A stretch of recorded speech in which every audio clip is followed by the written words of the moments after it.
আপনি জানেন যে দমদম যে বিমানবন্দর রয়েছে, সিকিউরিটি জোন যেটা রানওয়ে 2, সেখানে বাঁকড়া মসজিদ নামে একটা মসজিদ রয়েছে। এটা ঠিক যে বিমানবন্দর তৈরির আগে এই মসজিদটা নির্মাণ হয়েছে। তো এরপর অনেক মুখ্যমন্ত্রী এসেছে গেছে, অনেক আবেদনও করেছে যে সিকিউরিটি জোনের মধ্যে একটা মসজিদ রয়েছে, মসজিদটা সরিয়ে নেওয়া যায় কি না। কিন্তু একটা বিষয় এটা যে ইসলামিক যে আধিপত্যবাদ এবং ভোট হারানোর মানে ভোট হারাবার যে আতঙ্ক, সেই আতঙ্ক থেকে কিন্তু কেউ জোরালোভাবে বলেনি। এবার কিন্তু এমন একটা আবেদন উঠেছে যে এই বাঁকড়া মসজিদটা সরানো যায় কি না, কী বলবেন আপনি? দেখুন, এবার আবেদন উঠেছে না, এটা সরবে, একদম স্পষ্ট ভাষায় বলছি। একটা ন্যাশনাল সিকিউরিটির বিষয় রয়েছে, সেখানে এত বড় একটা রাজ্য, সেই রাজ্যে যে রাজ্যটা সারা ভারতবর্ষের মধ্যে অর্থনৈতিকভাবে একসময় 1 নম্বর রাজ্য ছিল, শিল্পেও 2য় নম্বরে ছিল।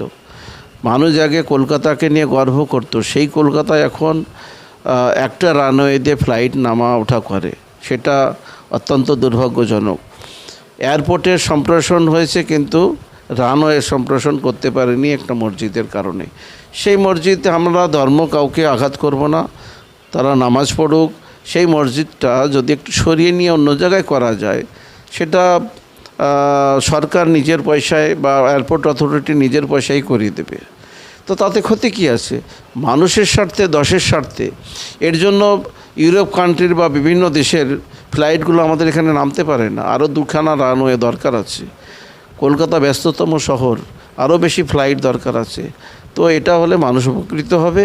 আমি বলবো দেশের স্বার্থে, বাংলার স্বার্থে এবং সাধারণ মানুষের স্বার্থে ওই মসজিদে যারাই নামাজ পড়ুক তারাও সহযোগিতার হাত বাড়িয়ে দিয়ে সেটা শিফট করে যদি সাইডে নিয়ে গিয়ে আরও ভালো বড় মসজিদ করুক, সেখানে নামাজ পড়ুক, কোনো আপত্তি নেই।